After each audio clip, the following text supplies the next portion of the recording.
Oh, Lods, malaki ba kita ng malaki ba sahod ng Food Panda?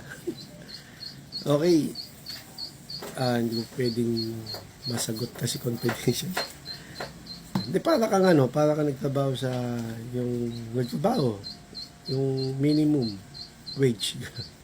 Okay. Kwento na lang ako ng makareveal.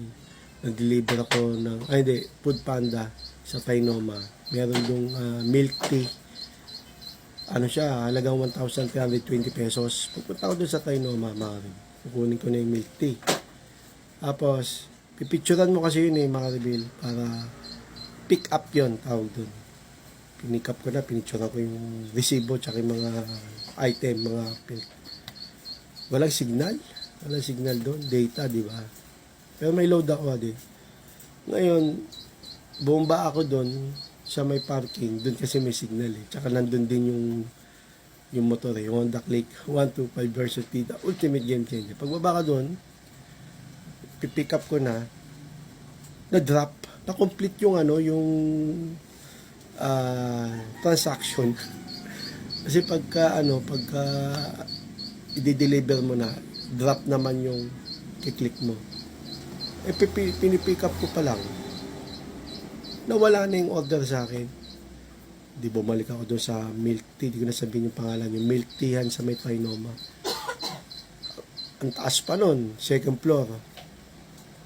Dala-dala ko ang dami, 1,325. 3 bag yun 2 bag na mabigat, tsaka 1 bag na medyo maliit.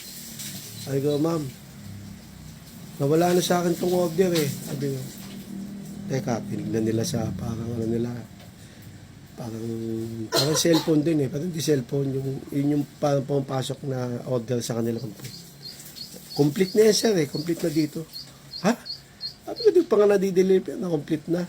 Wala nga signal pagka-click ko, ang pick up na wala complete na dito, sir. Ay, babalik ko to, ma'am, kasi na-charge sa akin tinignan ko yung wallet ko. Kasi yung wallet, doon mapupunta yung mga pinabayad ng customer at ibabayad mo sa 7-Eleven para mabalik sa Food Panda. Pumasok sa akin 1,325. Sabi ko, pumasok sa akin yung charge. Na-charge ako 1,325. Kausapin mo yung Panda. Ma'am, pakireport nga. Completed na dito kasi sa amin yun sige, bahala ka. Iwan mo na lang, iwan ko, sabi ko, ikaw. I-report niya. Tapos umalis muna ako doon kasi nga may order ako ng panibago. Burger King, SM North. Tapos SM North, tapos diniliver ko na, bumalik ako sa Trinoma.